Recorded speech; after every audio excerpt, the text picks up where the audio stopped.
So this is my presentation of interview result in ethics class. I'm Florence C. Aurin. So this is the background of my final interview. So period of interview May 21, 2022, local at Barangay Cambuga, Manila, Quezon. Number of respondents 5.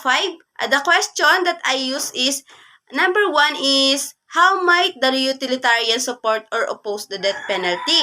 So number 2, Vice President Sara Duterte wants to implement the mandatory ROTC or Reserve Officer Training Course to all age 18 and above. O did you support or oppose the mandatory ROTC? Number 3, the government wants 100% vaccinated for anti-COVID-19. Did you support or oppose the implementation of government for the COVID-19 vaccination?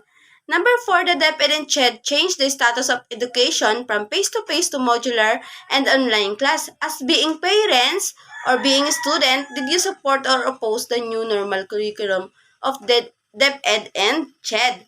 As number 5, as being farmers, did you support or oppose the organic farming? This is the highlights of result. Based on the question I create, not all my interviewee agree or support my questions. So because they have a different preferences or point of view in life. So my interviewee support the idea of death penalty and ROTC mandatory. But also they oppose the idea of COVID-19 vaccination and the idea of new normal curriculum. The question number 5 is my interviewee is not totally support the question for the risk of their capital. My question create to finds the happiness of more people, so I expect that all my questions support a lot of Filipino peoples, but sometimes my mind thinks that even more people agreed for some discussion. You must not follow because you have your own preferences. So I think this situation is the problem of utilitarianism. This is the discussion and conclusion.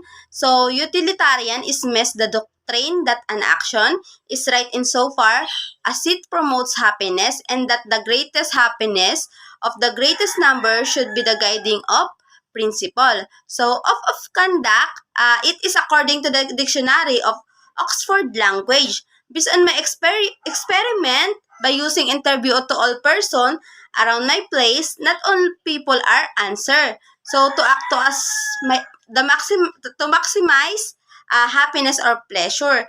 Maybe because they experience different from the others.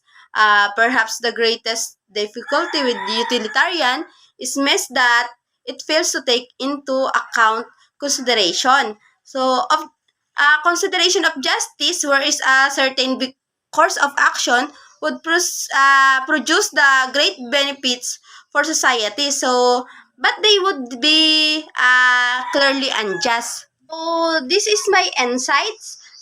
My insights to all question is to directed by utilitarianism, which the utilitarianism promotes the happiness and prevent unhappiness whenever possible seems uh, undeniable. So it is improves life better by increasing the good things in the world and minimizing the bad things.